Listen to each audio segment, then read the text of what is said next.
Il y a des résultats qui semblent dépasser le simple résultat, et puis il y a ce qui s'est passé lorsque l'Espagne a lancé son tournoi face au Cap-Vert.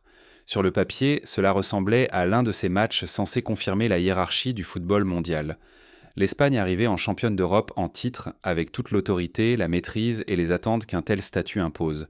Le Cap-Vert arrivait comme l'une des plus petites histoires du tableau, un pays d'un peu plus d'un demi-million d'habitants, une équipe que beaucoup de spectateurs occasionnels imaginaient admirer l'événement avant de s'y effacer. Au lieu de cela, le match s'est terminé sans but, et dans ce silence, quelque chose de bien plus vaste a commencé à apparaître. Car ce match nul n'était pas seulement une surprise, c'était le genre de moment qui déchire le scénario officiel. Le tournoi avait été présenté comme plus grand, plus large, plus inclusif, plus mondial, plus spectaculaire. Mais dans ces premiers jours, ce qui s'est révélé n'est pas seulement la beauté du football, c'est la friction, c'est la résistance. Ce sont des joueurs, des équipes, des officiels et des fédérations entières qui se heurtent aux arêtes du système construit par la FIFA, puis qui insistent, chacun à sa manière, pour rappeler que ces arêtes existent bel et bien. Une partie de cette résistance a été bruyante, une autre a été procédurale, une autre encore est venue du corps, de la chaleur, des voyages, de la fatigue et de l'immense pression physique qu'implique l'organisation du plus grand mondial de l'histoire sur une carte aux dimensions continentales. C'est ce qui rend cette histoire si intéressante. Le football a été dramatique, mais la politique autour du football s'est révélée tout aussi éclairante. Chaque grand tournoi aime se présenter comme une fête qui flotterait au-dessus de la réalité ordinaire. Celui-ci ne le peut pas. Ici, les frontières comptent. Le climat compte. Le contrôle des médias compte. La politique migratoire compte. La télévision commerciale compte. Et dans les premiers jours de la compétition, ces pressions ne sont pas restées en arrière-plan. Elles sont entrées directement sur le terrain et dans le tunnel. Prenons la première rupture, la plus visible. Vinicius Junior a marqué pour le Brésil contre le Maroc après l'ouverture du score marocaine, et dans un tournoi normal, cela aurait orienté toute la conversation. Une star répond présente. Le Brésil surmonte un moment difficile. La machine continue d'avancer. Mais à la mi-temps, l'enjeu a basculé du football vers le pouvoir. Selon le protocole du tournoi, un joueur ou un entraîneur est censé accorder une interview télévisée à la pause. Vinicius a refusé. Lorsqu'on lui a indiqué qu'une amende pourrait tomber, la réponse aurait été froide et directe. Le Brésil la paierait, mais personne ne viendrait au micro. Cette phrase a marqué les esprits parce que tout le monde a compris ce qu'elle signifiait. Ce n'était ni un caprice ni un malentendu quelconque. C'était un refus de coopérer avec un rituel qui existe moins pour le sport que pour l'activité économique construite autour du sport. Les interviews de la mi-temps ne sont pas une tradition sacrée du football. Ce sont des espaces commercialisables. Elles font partie du dispositif qui transforme un tournoi en flux continu d'obligations télévisuelles, de visibilité pour les sponsors et d'accès contrôlé. Quand un joueur de ce calibre dit non, il ne refuse pas seulement une question. Il met à nu la structure qui se cache derrière cette question.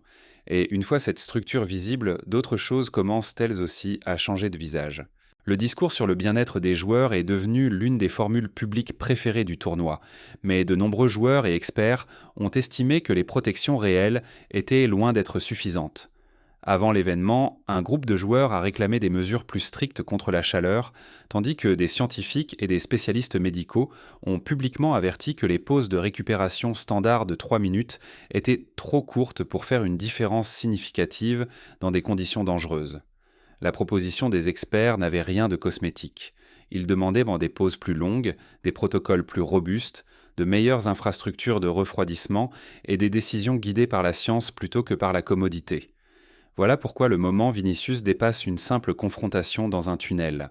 Dans un environnement où l'on demande déjà aux joueurs de faire confiance au système sur la chaleur, le calendrier, la récupération et les déplacements, refuser une obligation commerciale supplémentaire commence à ressembler à une ligne tracée au sol. Cela signifie que ceux qui accomplissent le véritable travail physique du tournoi ne sont plus automatiquement prêts à porter chaque exigence supplémentaire simplement parce que l'instance dirigeante affirme qu'elle fait partie du spectacle.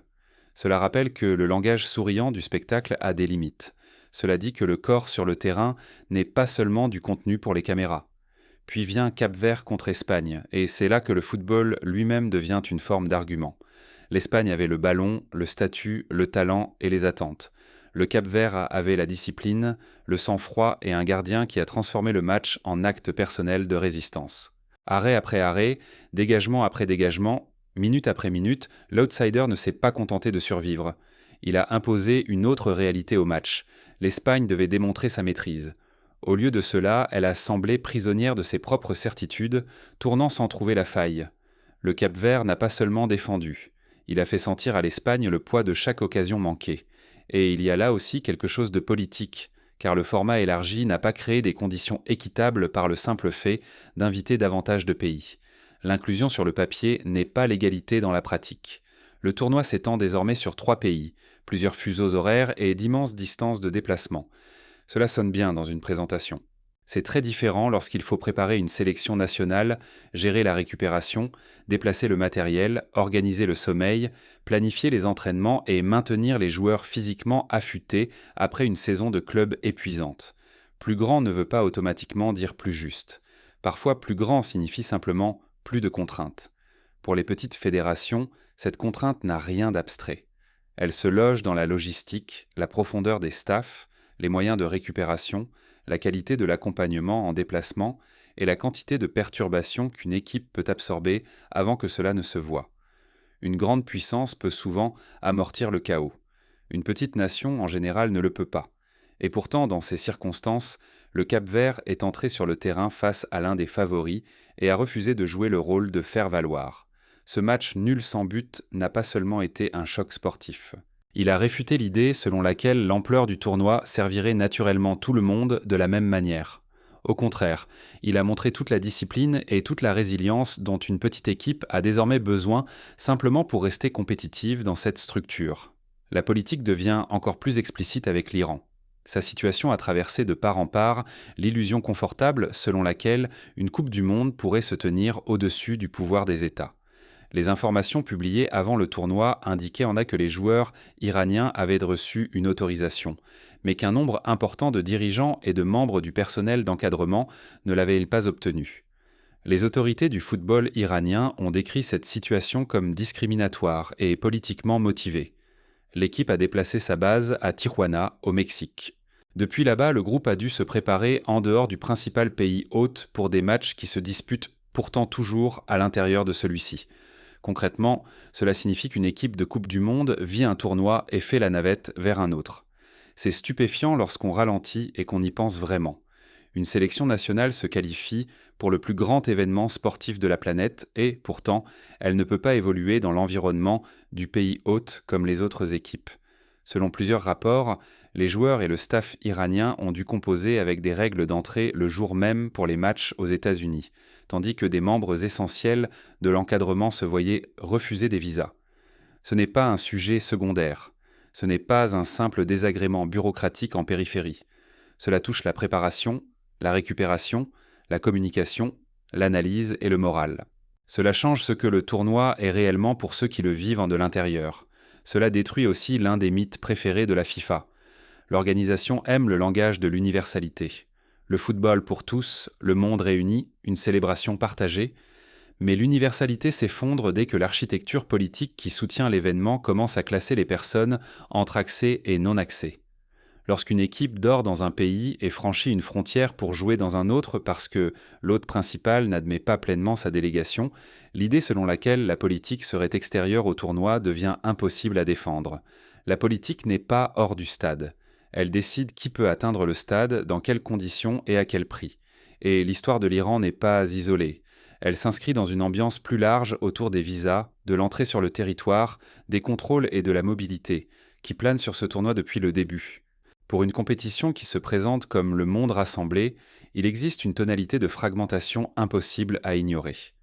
La belle simplicité du football ne cesse de se heurter à la complexité des États. Les supporters, les officiels et les membres des staffs ne traversent pas cet événement comme de simples participants sportifs. Ils le traversent comme détenteurs de passeports, comme dossiers de sécurité, comme complications diplomatiques, comme personnes dont l'accès dépend de systèmes qui n'ont rien à voir avec la qualité de leur football. Il y a ensuite la controverse liée au racisme, qui ajoute une autre couche de contradiction. Durant les premiers jours du tournoi, l'observateur de la FIFA chargé de la discrimination a demandé une réaction au sujet d'un arbitre assistant vidéo dont le geste de la main à la télévision aurait ressemblé à un symbole associé à la suprématie blanche. Cela en soi était explosif, car la Coupe du Monde s'est depuis des années enveloppée de messages antiracistes, de déclarations de campagne et d'un langage moral. Mais presque aussitôt, l'incident est devenu une démonstration non pas de clarté, mais de confusion. La FIFA a ensuite déclaré qu'aucun élément ne prouvait que l'officiel avait enfreint son code d'éthique, et l'intéressé a lui-même affirmé que le mouvement était involontaire et inconscient. Que l'on accepte ou non cette explication, le mal était déjà fait.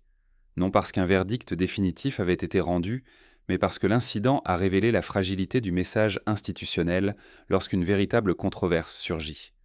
Les slogans antiracistes sont faciles quand tout le monde adhère au scénario. Le vrai test arrive lorsque l'histoire devient inconfortable, lorsque le symbole se heurte à la confiance et lorsqu'un tournoi qui revendique une gravité morale doit montrer s'il peut gérer l'ambiguïté sans perdre sa crédibilité. En ce sens, la controverse ne portait pas seulement sur un mouvement de la main, elle portait sur la capacité de la posture publique de la FIFA à résister aux soupçons au cœur même de son propre événement. Cela compte parce que la gouvernance moderne du football repose largement sur la mise en scène d'une institution éclairée, inclusive et moralement éveillée. Cette image fait désormais partie du produit. Elle voyage avec les sponsors, les clips sur les réseaux sociaux, les habillages d'avant-match et les communiqués officiels. Mais dès que les gens ont le sentiment que l'image est plus propre que la réalité, le cynisme afflue rapidement. Et une fois le cynisme installé, chaque autre conflit vient s'y accrocher. La querelle des visas ne paraît plus isolée. Celle de la chaleur ne paraît plus isolée. Celle du contrôle des médias ne paraît plus isolée. Elles commencent à ressembler aux pièces d'un même schéma plus vaste.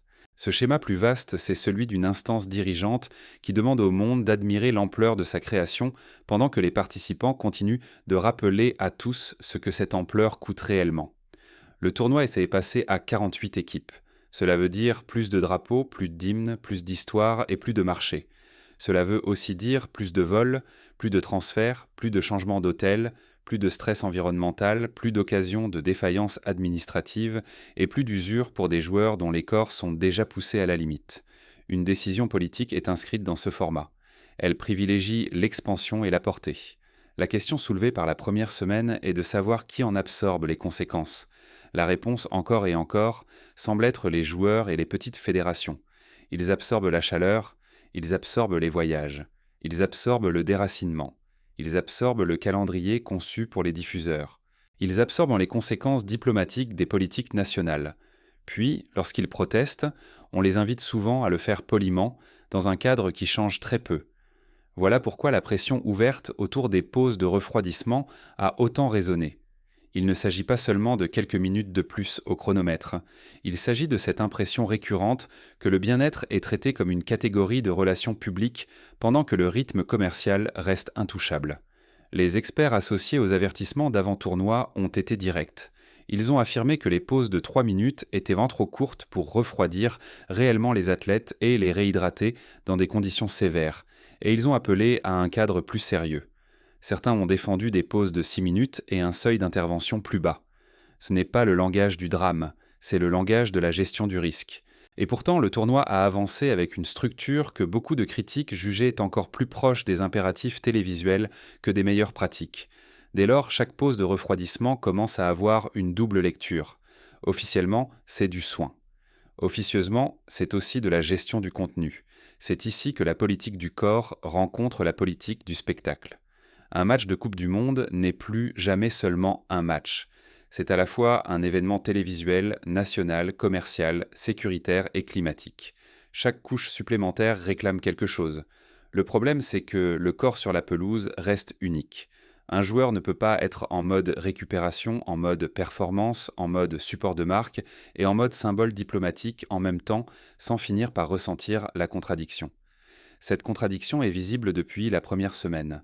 Parfois, elle apparaît sous forme de fatigue, parfois sous forme de colère, parfois sous la forme d'un refus de parler. Ce qui rend tout cela si captivant, c'est qu'aucun de ces incidents n'annule le football. Le tournoi continue de produire de l'émerveillement. Le Cap-Vert tenant l'Espagne en échec, c'était de l'émerveillement. Le Brésil cherchant à reprendre le contrôle contre le Maroc, c'était du drame. Des joueurs moins connus continuent de devenir des noms dont on se souviendra.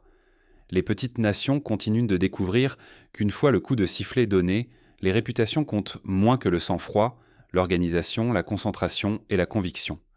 Le sport n'a pas disparu sous la politique. Au contraire, la politique a rendu le football plus exposé, plus humain et, d'une étrange manière, plus honnête. Car les exploits sont désormais plus faciles à mesurer. Le nul d'une petite nation n'est pas seulement une surprise sur une scène propre, c'est une surprise obtenue au sein d'une compétition dont la structure exige davantage de tout le monde. Une équipe confrontée à des complications frontalières et à des manques dans son encadrement ne représente pas seulement un pays. Elle improvise sous pression géopolitique au vu et au su de tous. Un joueur qui refuse une exigence médiatique n'est pas simplement difficile. Il exprime peut-être quelque chose que beaucoup d'autres ressentent sans pouvoir se permettre de le dire. Dès que l'on commence à voir le tournoi ainsi, la première semaine cesse de ressembler à une série de controverses dispersées et commence à former une seule histoire cohérente. C'est l'histoire d'une gouvernance qui se heurte à la réalité. La FIFA a construit le plus grand mondial de l'histoire et l'a enveloppé dans le langage de l'ambition. Le terrain a répondu par une vérité plus compliquée. Plus grand peut aussi vouloir dire plus fragile. Plus mondial peut aussi vouloir dire plus inégal. Plus inclusif peut aussi vouloir dire plus conditionnel. Plus soigné peut aussi vouloir dire plus dépendant du contrôle de l'image. Et lorsque ces contradictions s'accumulent, la résistance n'arrive pas toujours sous la forme d'un boycott ou d'un grand discours. Parfois, elle arrive sous la forme d'un nul que personne n'attendait. Parfois sous la forme d'un visa refusé. Parfois sous la forme d'une déclaration de scientifique. Parfois sous la forme d'un silence devant un micro. Il existe aussi sous tout cela une tension plus profonde, que le football contourne depuis des années. Pour qui le tournoi existe-t-il vraiment ? La réponse officielle est sans facile. Pour le monde, la réponse pratique est plus trouble. Il existe pour les diffuseurs qui ont besoin de fenêtres fiables, pour les sponsors qui ont besoin d'exposition, pour les gouvernements hôtes qui cherchent du prestige, pour les administrateurs qui veulent voir l'événement continuer à grandir. Pour les supporters, oui, mais souvent à des prix et dans des conditions qu'ils ne maîtrisent pas. Et pour les joueurs seulement jusqu'au moment où leurs besoins commencent à entrer en collision avec l'architecture commerciale construite autour d'eux. Cela ne signifie pas que tout est cynique, cela signifie que la beauté du tournoi survit en conflit avec le système, non parce que le système serait pur. Cette distinction compte. Les moments qui font tomber les gens amoureux restent réels. La tension d'une dernière résistance défensive est réelle. La joie d'une prétendue petite nation de football qui gagne le respect sur la plus grande scène est réelle. La charge émotionnelle d'un hymne national avant un match qui peut changer une vie est réelle. Mais la première semaine a rendu impossible de prétendre que ces moments existent dans un paradis intact. Ils existent au milieu de négociations sur le pouvoir, l'accès, le travail, l'argent, le climat et le contrôle. Ainsi, lorsque l'on décrit le début de cette Coupe du Monde comme chaotique, on n'a qu'à moitié raison. Le chaos suggère quelque chose d'aléatoire. Une grande partie de ce qui s'est produit ne l'était pas du tout. C'était prévisible. Si l'on construit un tournoi sur d'immenses distances, le voyage devient un enjeu compétitif. Si l'on organise des matchs d'été sous une chaleur écrasante, le bien-être des joueurs devient une controverse permanente. Si l'on accueille l'événement dans un environnement politique façonné par une logique frontalière dure, les visas deviennent une information de football. Si l'on présente les valeurs anti-discrimination comme un élément central de la marque, les incidents symboliques deviennent explosifs. Si l'on continue d'ajouter des obligations aux joueurs, l'un d'eux finit par dire non. Voilà pourquoi le nul entre le Cap-Vert et l'Espagne ressemble à l'image parfaite de ce moment. C'était du football pur et simple, mais c'était aussi une interruption de la hiérarchie. Cela disait que le scénario pouvait être résisté. Le même message a résonné ailleurs sous d'autres formes. Vinicius a résisté au rituel télévisuel. L'Iran a dû résister par l'endurance. Les experts et les joueurs ont résisté à la complaisance des règles existantes contre la chaleur. Les observateurs ont contesté la crédibilité du discours institutionnel antiraciste. Les petites nations ont résisté à l'idée qu'elles étaient en présente pour décorer l'événement plutôt que pour le façonner. Et le plus étrange, c'est que la FIFA pourrait malgré tout obtenir ce qu'elle veut au sens le plus large. Les matchs auront lieu. Les images circuleront, les stades se rempliront, les sponsors resteront visibles, le tournoi continuera de produire des scènes inoubliables. Mais cela n'efface pas ce que la première semaine a déjà révélé. Cela signifie seulement que la machine est assez puissante pour continuer d'avancer pendant que la critique voyage à l'intérieur d'elle. C'est peut-être l'image qui définira cette Coupe du Monde. Non pas un effondrement, non pas une révolte qui arrête l'événement, mais une fête si vaste et si puissante commercialement que la protestation se produit de l'intérieur, par fragments, par gestes, dans la logistique, dans l'épuisement et dans des refus obstinés. À la mi-juin, c'est la véritable histoire qui prend forme. Non pas que le football ait été éclipsé, mais que le football soit devenu le lieu où se joue un débat beaucoup plus vaste. Un débat sur ceux qui supportent le coût du spectacle. Un débat sur ce que vaut l'inclusion mondiale sans conditions équitables. Un débat sur le bien-être des joueurs, principe réel ou simple slogan. Un débat sur la capacité du sport à se séparer réellement de la politique des frontières, de la race, de l'argent et du climat. Et un débat sur le temps pendant lequel ceux qui vivent le tournoi de l'intérieur continueront d'accepter l'écart entre l'image officielle et l'expérience vécue. Pour l'instant, personne ne sait jusqu'où tout cela ira. Les institutions savent très bien absorber l'embarras et passer à autre chose. Une amende peut être payée, un communiqué peut être publié, une enquête peut être close, un match nul peut être intégré au romantisme de la compétition. Une querelle de visa peut être traitée comme une exception malheureuse. C'est toujours la tentation. Mais parfois, un tournoi dit très tôt la vérité sur lui-même, avant que quiconque soit prêt à l'entendre. Celui-ci l'a peut-être déjà fait. Dans ses premiers jours, sous les buts, les drapeaux et la cérémonie parfaitement lissée, il a montré une confrontation non seulement entre équipes, mais entre les personnes qui vivent la Coupe du Monde et le système décidé à la mettre en scène selon ses propres conditions.